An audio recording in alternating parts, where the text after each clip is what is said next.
Bapak, Ibu, saudara-saudara yang dikasihi oleh Tuhan, salam sejahtera untuk kita sekalian. Selamat pagi dan selamat berjumpa kembali melalui renungan pagi. Sebelum itu mari kita berdoa. Kami mengucap syukur ya Tuhan kepadamu pada pagi hari ini, buat pertolongan-Mu bagi kami, menuntun menyertai kami, hingga kami ada sampai pada pagi hari ini. Kami akan merenungkan firman-Mu, berkatilah kami supaya kami boleh memahaminya dengan baik, bahkan mampu menghidupi firman-Mu. Dalam nama Tuhan Yesus kami berdoa. Amin. Bapak, Ibu, Saudara, renungan firman Tuhan pagi hari ini dari Kisah Para Rasul pasal 1 ayat 8. Tetapi kamu akan menerima kuasa kalau Roh Kudus turun ke atas kamu. Dan kamu akan menjadi saksiku di Yerusalem dan di seluruh Yudea dan Samaria dan sampai ke ujung bumi.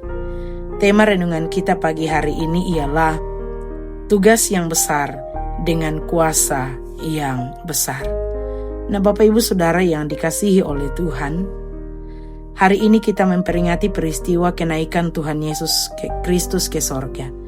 Peristiwa ini bukan sekedar penutupan pelayanan Tuhan Yesus di bumi, tetapi awal dari tugas besar bagi semua orang percaya. Sebelum naik ke sorga, Tuhan Yesus tidak meninggalkan murid-muridnya tanpa arah. Ia memberikan pesan terakhir yang sangat penting, sebagaimana yang kita baca lewat nas renungan kita bahwa kamu akan menerima kuasa kalau Roh Kudus turun ke atas kamu dan kamu akan menjadi saksiku.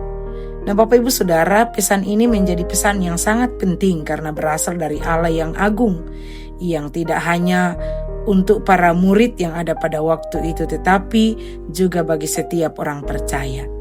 Ketika Yesus berkata, kamu akan menjadi saksiku, Ia menegaskan bahwa setiap orang percaya dipanggil untuk mewakili Kristus, membawa nama Kristus, menunjukkan karakter Kristus, dan menyampaikan kabar keselamatan.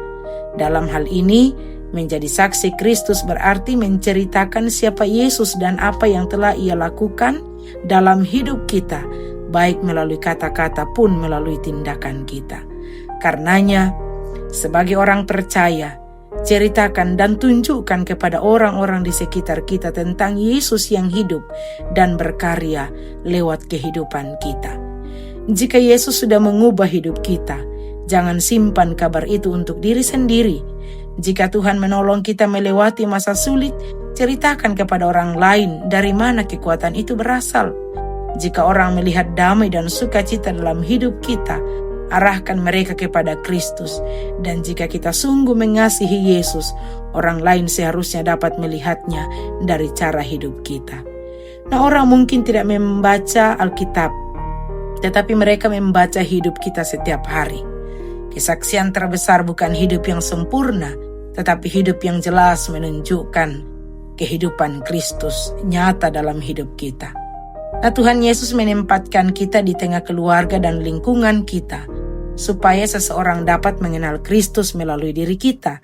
Dan jika hidup kita tidak mencerminkan Kristus, orang di sekitar kita akan kehilangan kesempatan melihat kasih-Nya. Dan itu berarti bahwa kita gagal dalam melaksanakan tugas yang dipercayakan. Nah, pertanyaan yang mungkin muncul di benak kita ialah, apakah kita mampu? Bapak, Ibu, Saudara, Yesus tahu bahwa murid-muridnya tidak cukup kuat untuk menjalankan tugas besar dengan kemampuan sendiri. Dan Tuhan juga tahu bahwa kita tidak mampu. Karena itu Ia berkata, kamu akan menerima kuasa. Artinya bahwa Tuhan tidak menyuruh kita mengandalkan kekuatan sendiri. Ia memberikan kuasa untuk menolong, menguatkan, dan memampukan kita. Kuasa ini bukan supaya kita terlihat hebat, tetapi supaya kita sanggup hidup benar, tetap setia dan berani menjadi saksi bagi Kristus. Tuhan tidak berkata kuatkan dirimu, tetapi Ia berkata terimalah kuasa daripadaku. Tuhan tidak hanya memberikan kita tugas untuk menjadi saksinya, tetapi juga menyediakan kuasa untuk menjalankan tugas itu. Karena itu Bapak, Ibu, Saudara, tunaikanlah tugas yang Tuhan berikan. Jadilah saksinya dimanapun kita berada. Jangan berkata, saya tidak mampu. Jika Tuhan yang mengutus, Tuhan juga yang memampukan. Tugasnya adalah taat. Kuasanya berasal dari Tuhan. Amin. Atas firman Tuhan, mari kita berdoa. Bapa di sorga, terima kasih kebenaran firman-Mu. Kami boleh renungkan bersama di pagi hari ini. Tuhan memberkati menjadi rema, menjadi penuntun dalam perjalanan kehidupan kami. Jadikan kami sebagai saksi-Mu bagi orang-orang di sekitar kami. Dalam nama Tuhan Yesus kami berdoa. Amin. Bapak Ibu Saudara, selamat pagi, selamat memperingati hari kenaikan Tuhan Yesus ke sorga. Tuhan memberkati kita semua. Amin.